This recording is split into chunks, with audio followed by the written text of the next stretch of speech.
Здравейте! След едномесечна пауза се включваме с нов пореден епизод. Повече от месец почивахме, нямаше време когато сме почивали, нямаше време кога да направим епизод, защото бяхме заети с организацията на American Muscle Fest, четвърто издание, което беше на 30 юни в Сливен. Покрай феста нямахме никакво време за видеа, така че сега във ваканционния август месец ни остана време да направим пореден епизод и в него ще ви покажем поредният масъл. Този път ще ви разкажем за Chrysler 300. Това е 4-врат масъл седан. Най-продаваният масъл седан от фамилията на Мопър. Фамилията на Мопър е голяма. Тя включва Dodge, включва Chrysler, включва Jeep и вече Ram, които се отделих като отделен бранд. Но, за да ни разкаже повече за него, тук е самия собственик Пепи Спасов, който е много добро наш приятел, че повечето от вас сигурно познават от групите. Здравейте на всички, аз се казвам Петър. Между другото, се сетих, като казвам Muscle Fest, аз имам една снимка, където си гръмнах задната гума. На Muscle Fest ли? Никой не иска да ми я даде от вас. Колегите от Muscle Fest задете на Пепи снимката как си гърми задната гума на фест. Да. Това и аз съм го изтървал, но дай не гуме време ни разкажеш повече за колата. Ясно, че гърмат гуми, те са консуматив, тук гумите фърчат, така че сега това, че си пукнал една на феста и мало да става, казва един наш друг приятел, който ще му снимаме колата скоро, така че давай да ни разходиш по колата и да ни разкажеш. Заповядайте, сега ще ви разкажа. Давай сега, Пепка, почва да ни разказваш. Тя видимо е, като я погледнеш отстрани силуета, той е доста променен, защото колата се вижда, че е доста по-ниска. Окачването различни, джантите са различни, спирачите различни. Кажи ни, защо е по-ниска от стандартния Chrysler 300? Главно разликата между Chrysler и Charger едно към едно са. Разликата единствената е, че отзад на задната врата има 3 пръста по-високо и окачването на тази кола е направено много по-меко. Това е луксозният вариант на Charger, докато Charger е по-спортен. Тук при мен това не е вярно твърдение, защото аз съм на ниски пружини с Билштайн окачване от SRT, което е жълтото Билштайн окачване, HR пружини, които свалят с 5 см отпред и отзад. 5 см? Да. Брутално седи, много яко. Да, калниците леко съм ги ролнал, за да не опира. И реално ти знаеш, единственото място, където опира е там по-надолу. Като бях идвал на гости. В моя гараж не влизаш, това го видяхме по трудния начин. Брутални джанти, това са любимите ми SRT джанти, магнезиевите. Кажи какви са като гуми, защото се вижда, че отзад е по-широк. Да, води се спорт пакет, както повечето казват. Отзад са 11G широчина, отпред са 9,5, отзад е с гума 315 на 35 на 20, отпред е 245 на 45 даже на 40 на 20. Добре, имаш ли проблем с полоските, защото 5 и седмица знам, че като се сложат по-големите гуми отзад, полоската не винаги издържа. Значи проблеми нямаха полоските. Те при 5 и 7 моделите има два вида, малки и големи полоски. Аз бях с големите, но бях с отворен диференциал, което в дъжд в такова става жертва на него и почва да ти прехвърля между гумите и колата не може да се кара. Сменил съм, в момента съм отзад с шпер, LSD от Hellcat пак, с по-голямите полоски, защото на RT има 220 мм, това са големите полоски. На Hellcat са 230 мм и в момента отзад по окачването няма почти нищо заводско, защото и главини съм сменил заради по-голямите спирачки с шенкелите. Реално, нека да обясним, че хубаво, когато се сменят гуми, се сменят по-големи джанти, че не е хубаво да се... То може, но не е окей само с фланците. Хубаво е да се смени главината, окачването е по-различно вече, за да може това направено, за да може и да издържи най-малкото. Така че всъщност имаш какво диференциал от Hellcat, полоски от Hellcat, то нищо не е останало от тази 5 седмица. Реално да, шенкелите с SRT, те са еднакви на 6,4 на 6,2, като спирачките при мен са от 6,4, защото не мога да намеря на този етап от 6,2, които са разликата в задното са нищо. То се вижда, че спирачката е голяма и различна, имаш отпред и отзад е Brembo. Да, 4 бутални отпред и отзад, като единственият по-добър модел от този е този, който е 6 бутални на твоят автомобил. Да. Която е Hellcat-овата вече. Да, това вече се слага само на Hellcat. Ти няма да издържиш и го слапнеш и тук. Да, защото на майтап тези дискове вече, това са ми 6-ти комплект за тази година. Да, тя си е тежка колата. Те 5 и седмиците като цяло се славят, че не спират много добре.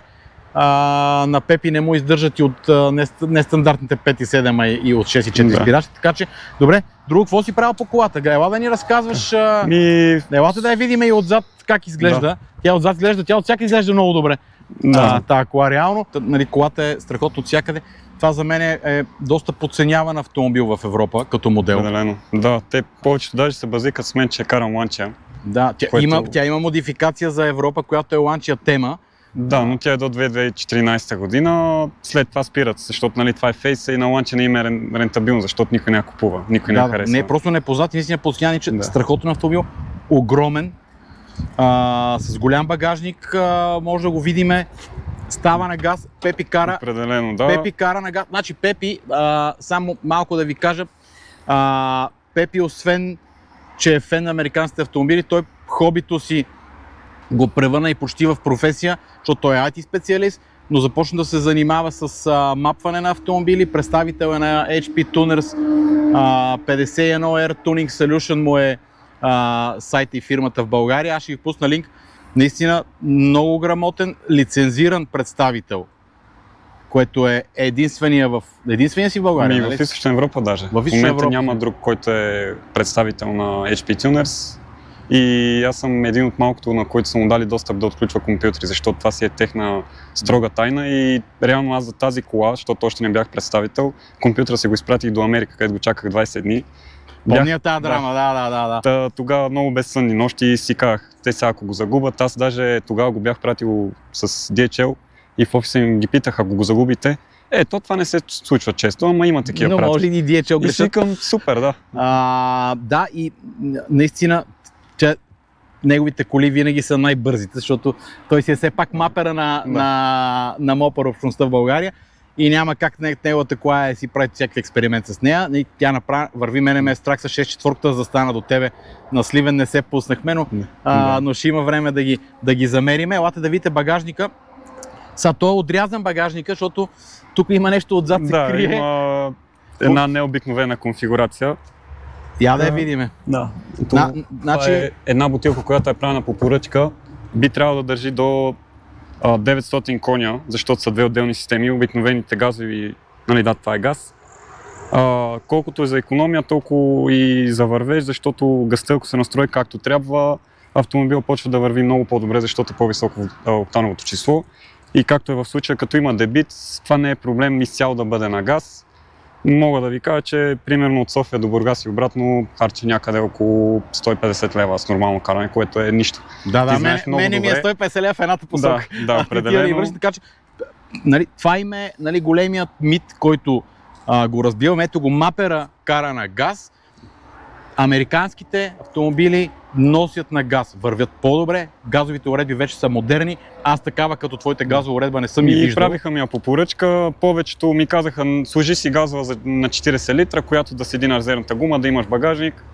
Аз не ми трябва за момента голям багажник и това, което е като конфигурация, не го предлагат в резервна гума с два изпарителя. Нали, да. И да, другото, което е, може и Hellcat с компресор да се направи на газ, което много хора са против, защото си мислят, че газта е като едно време и ще се запалиш някъде по паркингите.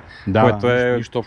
Има си сензори, както и тук се вижда. Тези сензори, като усетят, че нещо не е наред, просто спира да няма... Щом Пепи кара на газ, значи повярвайте ми, той разбира за мен, както казах, един от най-грамотните хора в България, които аз познавам по отношение на мопър автомобили, така че друго какво, добре, дай го затваряме този багаж, тук няма нищо интересно.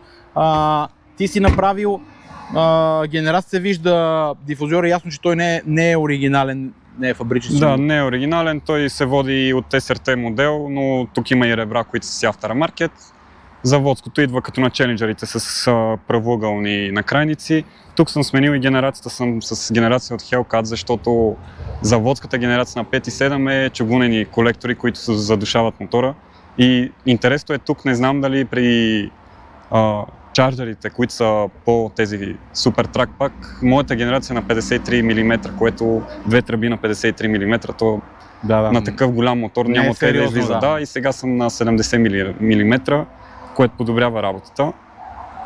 Колата моята, по груби изчисления по софтуер, това, което се очаква, би трябвало да е около 440 коня на двигател. Ще мера, нали, скоро, само чакам време да ми стане. Скоро ще ги замериме с 6 и 4 и на пистата. Използвам повода да ви кажа, октомври месец, началото на октомври, 5 октомври, ще си направим една драг тренировка на летище Брашен в Сливен. Вече сме си запазили дата, така че всички собственици са поканени на американски автомобили с техните американски коли.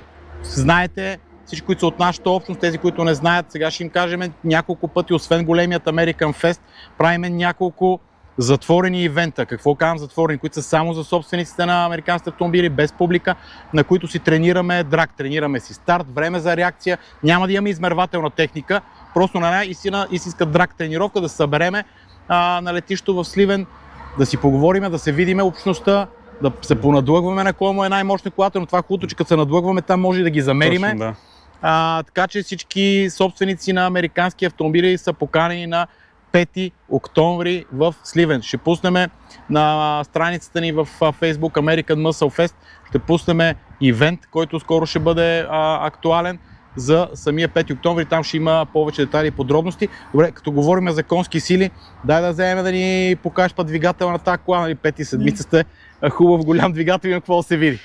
Ето го сърцето на Крайслера, 5.7 Хеми, страхотен, гол, без корита, аз така много го харесвам, да се видят 8-те цилиндъра, просто страхотна гледка, да си гледам Велсмак. Разкажи ни сега по двигателя, какво се случи тук? Реално по този двигател няма кой знае какво пипано, изключил съм MDS-а. Единственият плюс, който е, нали, че има повече респонс. В момента съм предървил картата. Абе, пак скромничиш, сега единствено това. Значи 450 коня на и 40-50 на двигател, нали, пипал си го, направил си го, той носи 5 и седмицата. Много носи, тя даже е по-здрава от 6.4, ако някой иска да прави нещо по него. На този мотор може директно да махнеш отгоре колектора и да сложиш компресор. Той, на мен това ми беше идеята с апгрейда на генерацията, нали, спускателната система, за да мога след време да имам на къде да развивам още. Да му сложиш и суперчарджер. Да, нали, живи и здрави. Добре, защо? Ето, да обясним, не запознаем, защото всички обичат да си слагат Cold Air Intake, нали, спортните филтри. Ти си без спортен филтър. Аз сега ни обясни защо си без спортния филтър, защо си с заводски.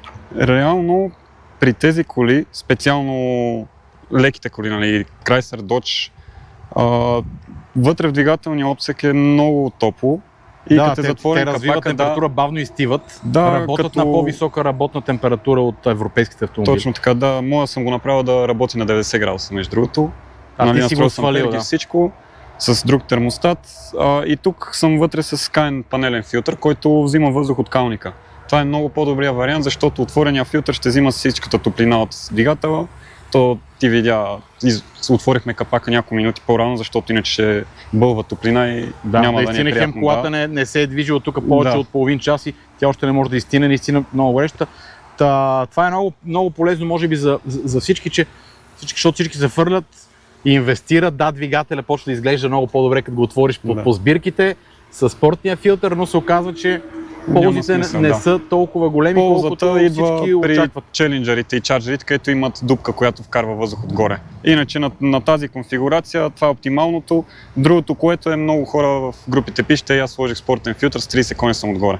Което тези двигатели и цялото поколение, нали, начина на работа на Dodge-овете FCA, то не мери входящ въздух и дори да нямаш нищо като филтър, мен ми се е случвало и изпадала тази целият маркуч ми е спадал и съм карал така доста километри, си към бре, тази кола, що свири така, то няма филтър, нали?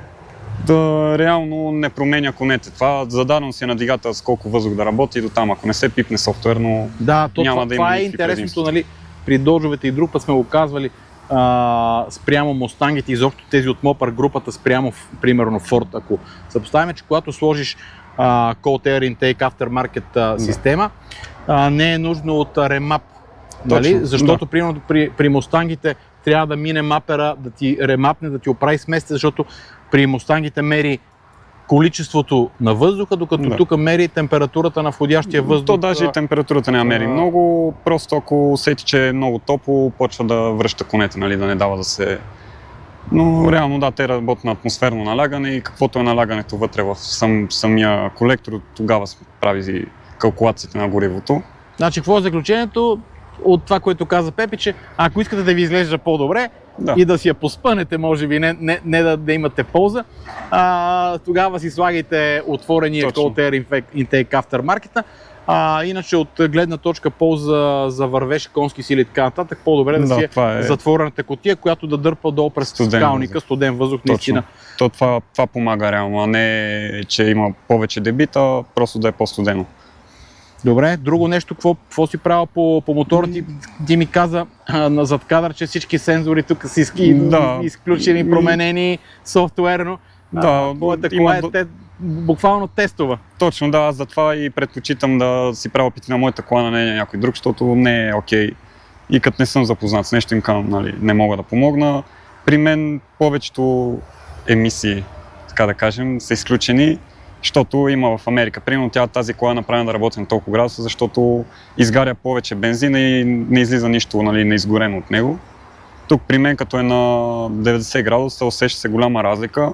Най-вече, че всичките пластмаси около двигателя няма топло-студено и си запазват. Това е нещо друго интересно, което наистина, което споменахме, че американските автомобили работят на по-висока работна температура. Да. Нали, тук също има едни брожения в групи, форуми и така нататък. Дали е полезно да се направи това нещо? Щом Пепи си го направил, за мен има полза да свалиш работната температура, което как се прави? Пренастройва се, настройват се перките, слага се обаче задължително нов термостат. Да, термостатът трябва да е друг, защото тук е механичен, той е като на старите коли преди... Което пък е хубаво, защото термостата може да си го смениш за 15 минути сам. Да. Пренастроил си перки, защото ако само се пренастроят перките за да ти свалят температура, те перките ще изгорят в един момент, защото работят много повече. Значи, задължително, ако искате да свалите работната температура на двигателя, ето Пепи ни съветва друг термостат, който да отваря на... Той отваря на 82 градуса. Моя дойде клиент, който имаше на 68 градуса на един рам. И аз му казах, човек, ти няма да имаш парно зимата, и той каже, ще го мисли тогава. 62, това е вече прекалено ми струва. 82 е добре, значи пак казваме, Пепи после може да ремапне... да направим реконфигурация на всичко. Перки да преконфигурира и колата да работи на по-ниска работна температура. Супер! Дай да я видим отвътре колата, защото това е страхотен семейен масъл седан. Много място в купето, както са известни Mopar групата, доджовете, Challenger, Charger, те са с огромни купета вътре, огромен комфорт предоставят като обем на самото купе, така че да разгледаме и отвътре ви предлагам. Капочите един други клипове. Докъде те закарам? Вече сме вътре. Огромна, комфортна, прекрасен, за пореден път го казвам, прекрасен семейен седан. С V8 под капак. На газ икономичен. Евтини части. Страхотен автомобил. Страхотен. Разкажи ни сега вътре какво си правил. Тя си е с кожите, всякакви екстрима, много е комфортен, много е хубава. Панорамният покрив, който аз не съм му фен. Като цяло, евридейката ми е с такъв, той напича, той протича още като нов. Не се славят с много добра изработка на шибидах, понякога се запушват, нали, каналчета, такива, наистина много пече. Други текстри, които има... Освен само добавяме, че дига и центъра на тежестта го изнася. Тежи много повече и шуми. Ако искаш да си бърз, по-добре да нямаш тази тежест отгоре, освен че ти грее на главата. Това, което съм променил по интериора е, добавил съм по-новата медия, която е след 2018 година с CarPlay, защото тези по-старите модели нямат. CarPlay е страхотна екстра. Да, определено е страхотна екстра. Другото, което е централната конзола ми от пак Hellcat, има си SRT бутоните. Изключително рядко я намерих, защото няма модели с следене на ленти и това, което отпред да ти пази да не се удариш в другата кола. Да, защото тя е с Distronic. Да, има Distronic, има Parktronic, това е също една екстра, която много малко от американките го имат. Заради тези двете екстри, една от 7. Купето е шумоизолирано, има двойен стъклопакет на предните врати. На задните няма, така си преценили от завода. Което е много хубаво за дълъг път, но пък да не си чуваш, нали, генерацията достатъчно добре, защото генерацията ти е много хубава. Да, определено. Една от редките части тук в този автомобил е километража, който е от австралийско 300 SRT, което е пак 2018 модел, защото от Fiat Chrysler са решили да спрат да произвеждат SRT за американския пазар И 2014 е последния модел за тях с SRT пакет и по-голямия мотор, който е 6.4. Сега последната версия има 6.4 модел, но няма тези елементи вътре, които са само като спомена за последната версия, нали, много тъжно. 23-та година Мопър решиха да преключат с този модел. Насочили се към електрическото задвижване. Да, има литражки, които са двойка турбо с две турбини. И реално 23-та година, защото този модел стартира от своето начало от 1950-та. Може да го видите на снимка как е изглеждал първия модел на 300. 23-та година приключват с лимитирана серия от 2000 бройки за Америка и 200 за Канада, които са с 6.4 мотор. Гръмко приключват. С окачването SRT много хубави автомобили, но за жалост ерата приключва поне при Dodge, докато примерно Mustang и 24-та година извадиха Велосмак. Да, точно. Така че тъжно, но... И другото, което е интересно точно за този модел, моят километраж е от полицейска кола. Защото в Австралия цялата полиция използва 6.4 да гонят престъпници и кенгурата, което аз не мога да разбера защо е на полицията такива коли, но да. Точно специално Chrysler. Много интересен километраж. Волана виждам, че е различен. Волана е от Hellcat, също съм сменил и рейката, защото рейката на този Chrysler, понеже е комфортен модел, има градски режим и някакъв, който и рейката от Hellcat. И рейката има, нали, режимите, които са спорт, трак и стрит, да си го караш да ти е мег волана. Да, то реално ти през SRT менюто с този бутон си вадиш SRT менюто. Откакто сложих отзад по-широките гуми и си направих тези настройки, скъсах висящия лагер. И сега съм си сложил едно, което е пак тунинг част. Аз това се осъзнах в един момент, че чупа нещо, слагам тунинг част, която чупи всичко около нея. И това е един така кръг, където не спира. И в момента тази кола съм я платил в aftermarket части, където, нали, от комфортна стана доста, как да кажа, усещаш пъти и можеш да й даваш газ. Няма как на тунера, на мапера, колата да не му е експериментална и да, как се казва, да ти е учебната. Иначе с SRT бутона, който коментирахме, че го има в централната конзола, която се сменил, ти дава достъп директно до SRT менюто в медията, който може да си правиш индивидуални настройки вече след като ти си променил софтуер на автомобила. Да си правиш окачването различно, кутията различна с софтуер, който ти си направил индивидуален за себе си, може да направиш за всеки друг, естествено. Спрямо нуждите му. Може да ти е окачване различно, кутия, волан, смисъл всичко да бъде.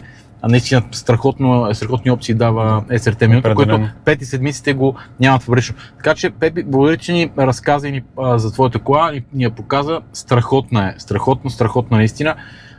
Много комфортна, много бърза, много интересна, наистина уникална, няма друга такава, като тая със сигурност. Така че благодаря, че ни отдели време в августовската жега да се попържим заедно на този паркинг. Да ни разкажеш на всички, да сме ви били полезни и интересни. Очаквайте скоро и ново видео. Казваме ви чао с звука от генерацията, за да чуем как звучи, но отвън, защото вътре е обезшумена много и не се чува до старт. Така че, чао банда, до скоро! Чао!